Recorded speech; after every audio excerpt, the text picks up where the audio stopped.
So ఇలా మీరు habit form అయిపోయిన తర్వాత మీరు ఇంకా మంచి పనే చేస్తారు, చెడ్డ పనే చేస్తారు. వాడు తెలియదు ఎందుకు చెడ్డ పని చేస్తున్నారు, కానీ చెడ్డ పనే చేస్తుంటాడు, మంచి పనే చేస్తుంటాడు. సో మనం చాలాసార్లు అనుకుంటున్నాం, ఇప్పుడు నేను ఇలా ఉండడానికి నేను చూస్తున్నాను అంతకుముందు కర్మ అదే అనుకుంటున్నాను కదా. ఇఫ్ దట్ ఈస్ ట్రూ, మనం ఫ్యూచర్ లో ఎలా ఉండాలో అనేది డిసైడ్ చేసేది ఏంటి? ప్రజెంట్ లో మనం ఏం చేస్తున్నామో అది డిసైడ్ చేస్తుంది. పాస్ట్ లో మనం ఏం చేసామో, ప్రెసెంట్ లో మనం ఏం అయి ఉన్నామో దాని మీద మనకి కంట్రోల్ లేదు. బట్ ఫ్యూచర్ లో మనం ఏం అవ్వాలనుకుంటున్నామో దానికి మనం ఇప్పుడు ఏం చేస్తామో, మన టైం ఎలా యూటిలైజ్ చేస్తామో అనేది మన కంట్రోల్లో ఉన్నది.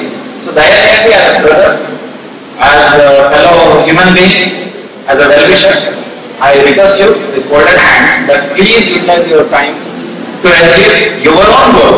Main goals set చేయలేదు, your own goal please achieve it sincerely, because ఇప్పుడు ఇక్కడ ఈ హాల్లో ఉన్న అందరూ ఒక 10 స్టెప్స్ ముందుకు వేసారు అనుకోండి, ఇండియా ఎక్కడికి వెళ్తుందంటే. ఇండియా గురించి ప్యాట్రియాటిజం గురించి రకరకాల క్రికెట్ చూస్తున్నప్పుడు, లేకపోతే ఇంకేదో ఉన్నప్పుడు, ఆస్కార్ విన్ అయినప్పుడు, మనం వరల్డ్ కప్ విన్ అయినప్పుడు మనకి ప్యాట్రియాటిజం బాగా గుర్తొస్తుంది.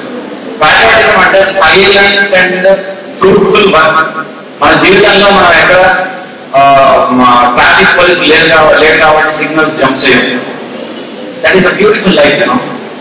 మీకు తెలియదు ఆ లైఫ్ లో మిమ్మల్ని అప్రిషియేషన్ కావాలి. మనకేంటంటే మనల్ని మనం అప్రిషియేట్ చేసుకుంటే సరిపోదు. మనకి 1000 మంది అప్లాడ్ చేస్తేనే మనకి అది మనం మంచి పని చేస్తున్నట్టు అనుకుంటాం. సో అది చాలా మన జీవితంలో మనం బ్యూటిఫుల్ గా ఉండగలిగితే మనం చాలా ప్రశాంతంగా ఉంటాం. సో ఇండియాలో మనం చేస్తున్న ఒక గ్రేట్ సర్వీస్ ఏంటంటే ట్రాఫిక్ సిగ్నల్ జంప్ చేయకుండా ఉన్నాం. Okay, it is very simple. జీవితం మొత్తం ట్రాఫిక్ సిగ్నల్ జంప్ చేయకుండా ఉన్నాం. కపిల్ దేవ్ అంట మొత్తం ఆయన కెరీర్ లో ఒక్కసారి కూడా నవ్వాలి వెళ్ళదా తెలుసా? లైవ్ ఉంది కదా, క్రికెట్ అంతా తెలుసు కదా, ఆడవాళ్ళే. Okay, thank you. So bowl చేసేటప్పుడు అంత డిసిప్లిన్ గా బౌల్ చేశాడు. It has how much power? Okay, it does to hit.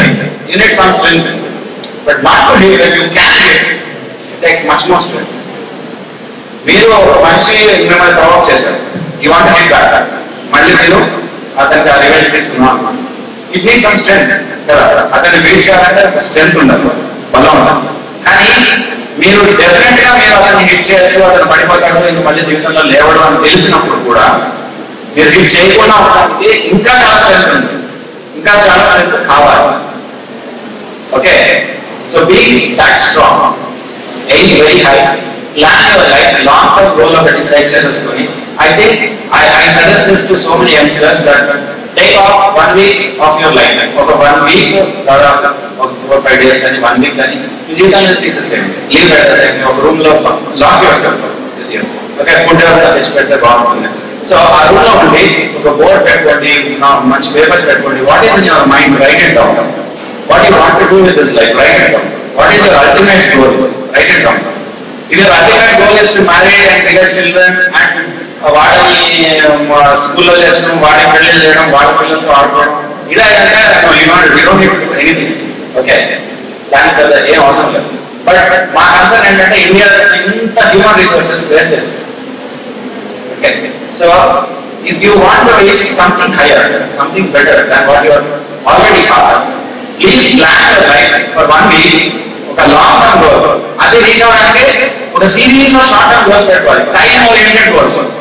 ఈ రోజులో నేను ఇది అచీవ్ చేస్తాను, అంతవరకు చేస్తే చాలు. రేపు లేదా నెక్స్ట్ వీక్ నాకు గోల్ సెట్ చేసుకునేటప్పుడు దీనికంటే కొంచెం డిఫికల్ట్ గోల్ సెట్ చేసుకుని ఇంకొంచెం టైం తక్కువ ఇచ్చడానికి దాన్ని అచీవ్ చేయడానికి ట్రై చేయండి. ఇలా కొంచెం కొంచెం చేసుకున్నప్పుడు విల్ పవర్ పెరుగుతుంది, సంకల్ప శక్తి పెరుగుతుంది. సో ఆఫ్టర్ సర్టెన్ టైం ఏమవుతుందంటే మీకు ఆ సంకల్పం ఎంత బలమైపోతుందంటే మీరు ఏ రకంగా చేయగలరు. You want this, you will do this.